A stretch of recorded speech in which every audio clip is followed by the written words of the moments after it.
भाग 2। हवेली का पहला शिकार। सोनिया की चीख हवेली के अंधेरे में गूंज उठी। बाकी तीनों दोस्तों ने तुरंत उसकी ओर देखा। विशाल ने टॉर्च की रोशनी पेंटिंग पर डाली, लेकिन तब तक आंखों से टपकता खून गायब हो चुका था। ये खून कहाँ गया? सोनिया की आवाज कांप रही थी। तुम्हें वहम हुआ होगा, कबीर ने कहा, लेकिन उसकी खुद की हथेलियां पसीने से भीग चुकी थी। नहीं, मैंने साफ देखा था, सोनिया ने जिद की। अर्जुन ने अपने कैमरे का रिकॉर्डिंग मोड चालू किया और पेंटिंग को गौर से देखने लगा। वह एक विक्षिप्त महिला की तस्वीर थी, जिसकी आंखें इतनी गहरी और काली थीं कि उनमें झांकने से ऐसा लगता था जैसे वे किसी गहरे कुएं की तरह आत्मा को खींच लेंगी। हमें यहां से निकल जाना चाहिए, सोनिया ने कांपती आवाज में कहा। लेकिन अर्जुन पीछे हटने वालों में से नहीं था। हम यहां एक रहस्य सुलझाने आए हैं, डरने से कुछ नहीं मिलेगा, हमें आगे बढ़ना होगा।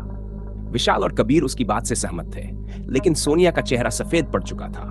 उसने भारी मन से उनके साथ आगे बढ़ने का फैसला किया। अजनबी परछाया। चारों आगे बढ़े और हवेली का एक और दरवाजा उनके सामने आया। दरवाजा पुराना और जर्जर था। अर्जुन ने जैसे ही उसे धक्का दिया, वह अपने आप चरमराता हुआ खुल गया। कमरे के अंदर घना अंधेरा था। जैसे ही उन्होंने टॉर्च की रोशनी फेंकी, कमरे की दीवारों पर कुछ हिलता डुलता नजर आया। वो क्या था? विशाल की आवाज धीमी और घबराई हुई थी। चारों ने अपने अपने टॉर्च चारों तरफ घुमाए, लेकिन कुछ भी नहीं दिखा। लेकिन तभी कमरे के एक कोने में एक परछाई हिलने लगी। कौन है वहां? अर्जुन ने जोर से पूछा। कोई जवाब नहीं आया, लेकिन परछाई हिली और फिर धीरे धीरे बढ़ने लगी। सोनिया की सांसें तेज हो गई।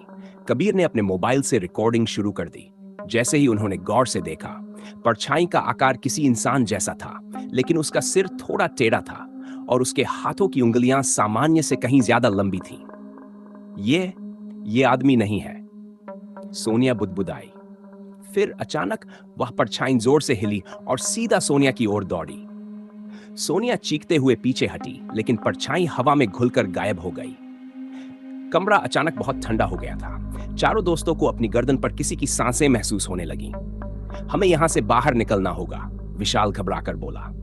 नहीं, हम इतनी जल्दी नहीं भाग सकते, हमें यह रिकॉर्ड करना होगा। कबीर ने कैमरे को चारों ओर घुमाया, लेकिन कुछ भी दिखाई नहीं दे रहा था। पर तभी एक भयानक फुसफुसाहट सुनाई दी। तुम बच नहीं सकते। चारों बदहवास होकर दौड़ने लगे, लेकिन जैसे ही वे दरवाजे के पास पहुंचे, दरवाजा खुद ब खुद जोर से बंद हो गया। विशाल ने पूरी ताकत से दरवाजा खोलने की कोशिश की, लेकिन वह टस से मस नहीं हुआ। हम फंस गए, सोनिया रो पड़ी। फिर कमरे के अंदर अंधेरा और गहरा होने लगा। टॉर्च की रोशनी धीमी पड़ने लगी और ऐसा लगने लगा जैसे दीवारें सिकुड़ रही हों।